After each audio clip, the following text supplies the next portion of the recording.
no secret here that among the talks going on between the United States and Egypt is the attempt to... When he opened the fourth seal, I heard the voice of the fourth living creature saying, "Come and see."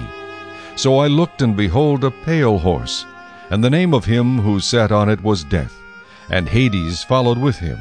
And power was given to them over a fourth of the earth, to kill with sword, with hunger, with death, and by the beasts of the earth.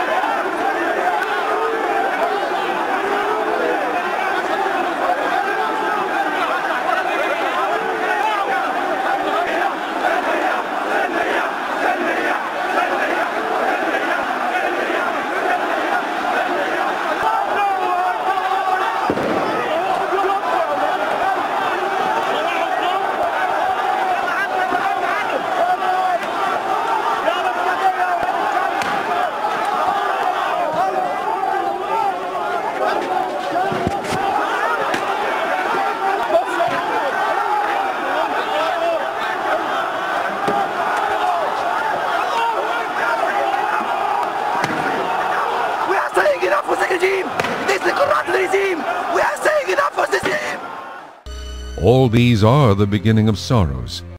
For nation will rise against nation, and kingdom against kingdom, and there will be famines, pestilences, and earthquakes in various places. In a circumstance like this, some of the talking is military to military. It's impossible to spend any amount of time at one of our service academies in the United States without eventually seeing the markings of every worldwide army that has any affiliation, any relationship with the United States, and the Army of Egypt and its generals are no exception. Ties among general officers are pretty deep, and it's been reported, no secret here, that among the talks going on between the United States and Egypt is the attempt to... They show no sign of letting up. Pro-Mubarak demonstrators out there in Tahrir Square clashing with the anti-government demonstrators. This is the 9th day of demonstrations, but this is certainly the first day that we've seen such violence, barring us aside the first day. Now, we are hearing reports of injuries, many of those injuries to people's heads and arms, suggesting the stone throwing, stones being what people are literally picking up and throwing at one another. We know that some people have been breaking road signs and picking up sand. And unrest in Syria. Protests have spread rapidly, with tens of thousands demonstrating against government corruption and brutality. Reports suggest 20 people have been killed. In Yemen, the country's foreign minister said he's hoping for a power transfer deal after the president said he'll pass his role into trustworthy hands. The country has seen 2 months of anti-government protests, with dozens shot last week. And in Bahrain, people have once again taken to the streets in defiance of a ban on public gatherings and a series of violent crackdowns. Well, for more on the resurgent unrest...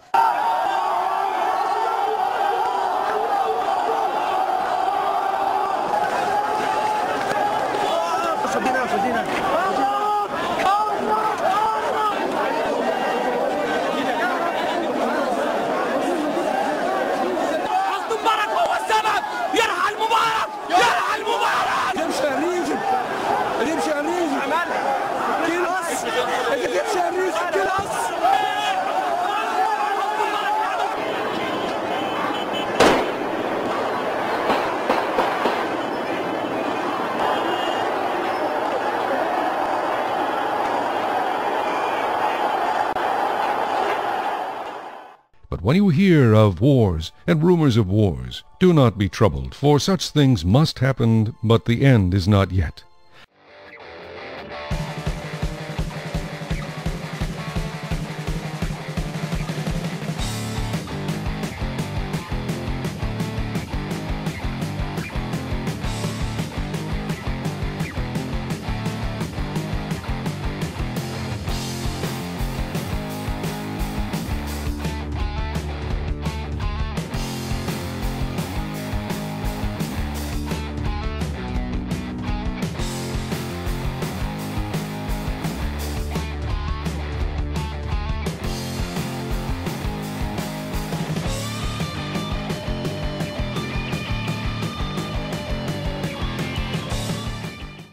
So I looked, and behold, a pale horse, and the name of him who sat on it was Death, and Hades followed with him.